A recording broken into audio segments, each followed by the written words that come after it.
안녕하십니까? 비형외과 전문의 박성훈입니다. 팽창 임플란트의 단점에 대해서 말씀을 드리도록 하겠습니다. 최근에 수술 받으신 환자분이 저한테 아니 다 장점만 있는 건 아닐 텐데 자기가 아무리 찾아봐도 단점을 얘기하는 게 잘 없더라 그러셔가지고 단점에 대해서 이야기를 좀 해봐야 되겠다 생각했습니다.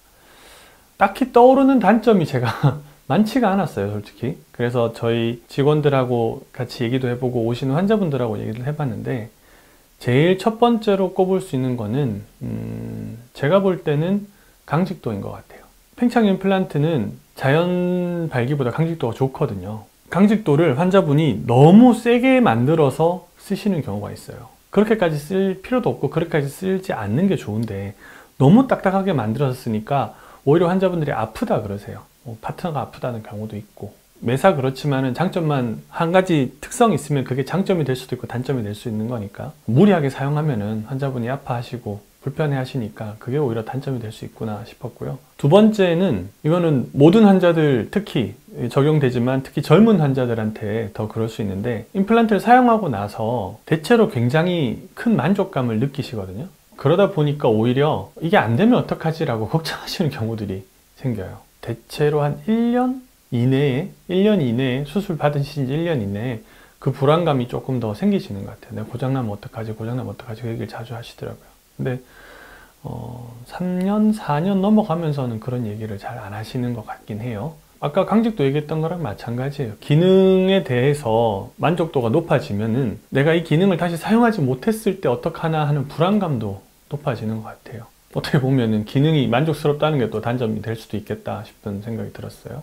세 번째, 각 제조사에 따라서 그 제품에 따른 독특한 어떻게 보면 단점이 있을 수도 있어요.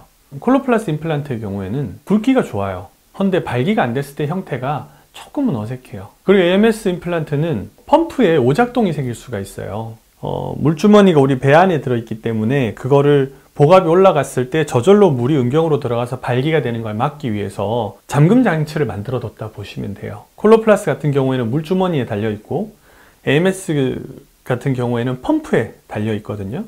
근데 이 잠금 장치가 오작동을 일으키는 경우가 있어요. 그래서 물이 들어가지도 않고 나오지도 않고 이렇게 좀 펌프가 딱딱하게 굳어버리는 경우가 있거든요. 뭐 영어로는 펌프 프리즈, 말 그대로 얼었다라고 표현하는데 저희는 그냥 잠겼다고 표현을 해요. 그래서 그런 경우에는 이제 재수술해야 되는 건 아니고 이렇게 리셋해주는 방식이 있어요. 그걸 한번은 교육을 받으실 필요가 있다. 그게 각각 이제 임플란트 기계 제조사에 따른 차이라고 보시면 될 것 같아요. 뭐 그거 제조사에 따른 단점 이렇게 얘기할 수도 있겠네요. 우리가 수술 전에는 발기가 안 됐을 때 길이 편차가 대체로 큰 편이거든요, 한국 사람들은. 근데 수술 받고 나면 그 길이 편차가 줄어들어요. 그래서 평소에 좀 이렇게 길게 좀 되어 있다고 보시면 돼요. 그걸 좋아하시는 분도 있고 불편하다 하시는 분들도 있어요. 단점이라 그러면 또 그런 게 단점이 될 수 있겠죠. 그리고 마지막으로 가장 큰 단점은 제가 볼 때 수술이라는 거예요.